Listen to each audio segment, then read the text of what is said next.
Airstrike was the biggest blow to the Hamas organization.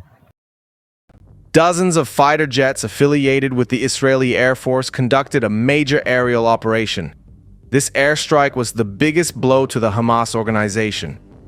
As the population in the north of Gaza started moving southward, Israeli warplanes directly targeted the positions held by Hamas groups. In fact, Israeli intelligence managed to locate a significant portion of the tunnels known as the Gaza Metro. With this information, the warplanes began targeting the areas where the tunnels were located with armor-piercing munitions. Subsequently, simultaneously, both the outposts and command centers where Hamas was positioned were targeted. The residences of high-ranking Hamas officials were also hit in the conducted airstrikes. Using advanced intelligence satellites, the Israeli military also pinpointed the exact locations of numerous munitions depots from which Hamas forces continuously resupplied. In light of this, many munitions depots were destroyed, primarily in the northern parts of Gaza. However, a major attack on munitions depots in the southern areas did not take place, possibly due to the majority of the local population residing there. As the countdown to the deadline set by the Netanyahu administration for Hamas forces began, F-16 fighter jets disabled their communication facilities.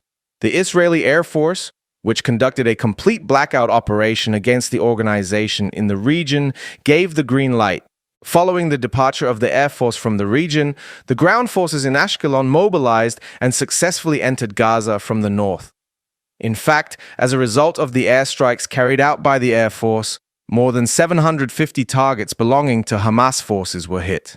After suffering a significant blow, the Hamas organization was directly targeted by the Israeli ground forces as they initiated their operation. The primary objective of the Israeli forces conducting regional raids was to locate missing individuals.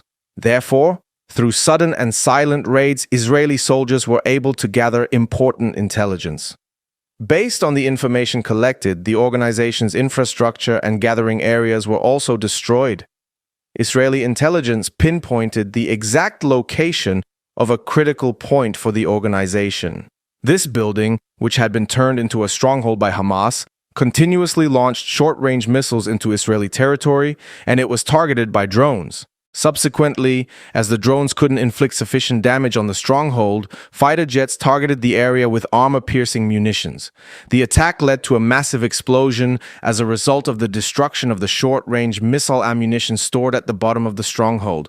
It became evident that a significant portion of the ammunition stored by Hamas forces for their attacks was destroyed in this assault. Not only that, but the Israeli Air Force, through this attack, also incapacitated 3 Hamas operatives who were specialized in missile launches.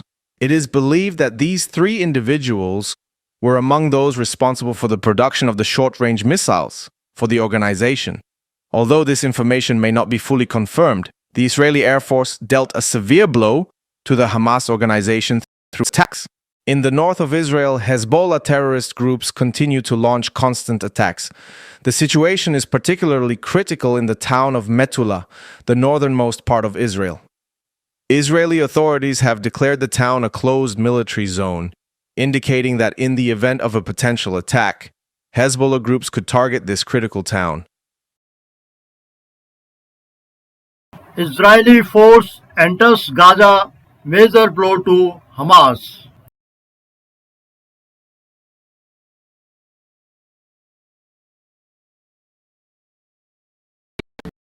दाइफ के पिता और भाई को Israel ने मार गिराया, दावा किया जा रहा है। दाइफ का बेटा भी इजरायली हमले में ढेर कर दिया गया और हमास के मिलिट्री विंग का चीफ है कमांडर दाइफ।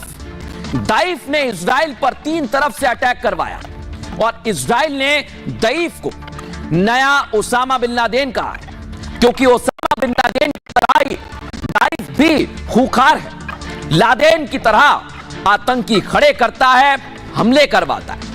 मोसाद ने दाइफ को मारने की 7 बार कोशिश की है, लेकिन हर बार दाइफ मोसाद के अटैक से बच गया।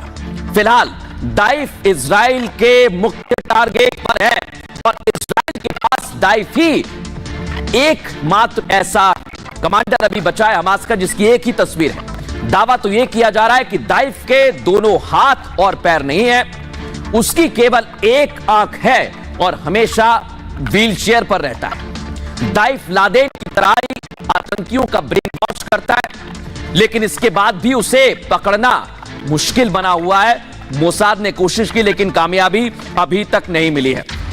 तो यह आपने देख लिया है कि किस तरह से हमास को बार बार झटके मिल रहे हैं और कमांडर भी मारे जा रहे हैं, लेकिन अभी भी इजरायली सेना रुक नहीं रही है। आपको बताते हैं कि लगातार गाजा में अभी भी खौफ छाया हुआ है। कैसे, देखिए जरा। इजराइल की तरफ से हमास की जंग का आज 8वां दिन है और हमले किए जा रहे हैं। नेतन्याहू ने घोषणा कर दी है कि हमास को हम मिट्टी में मिला देंगे और इसी के साथ इजरायली सेना गाजा पर बम बरसा रही है। गाजा में पिछले 24 घंटे में 300 से ज्यादा लोगों की मौत हो गई है दर्शकों, और इजराइल ने बिजली और पानी की सप्लाई को रोक दिया है, जिससे गाजा में अब पानी खत्म होने की कगार पर पहुंच चुका है। और इजराइल की चेतावनी के बाद गाजा में आम लोग अपने घरों को छोड़कर जा रहे हैं। तस्वीरें आप देखिए, बैकपैक है सबके। इजराइल ने गाजा के उत्तरी शहर से 11 लाख लोगों को दक्षिण में जाने का आदेश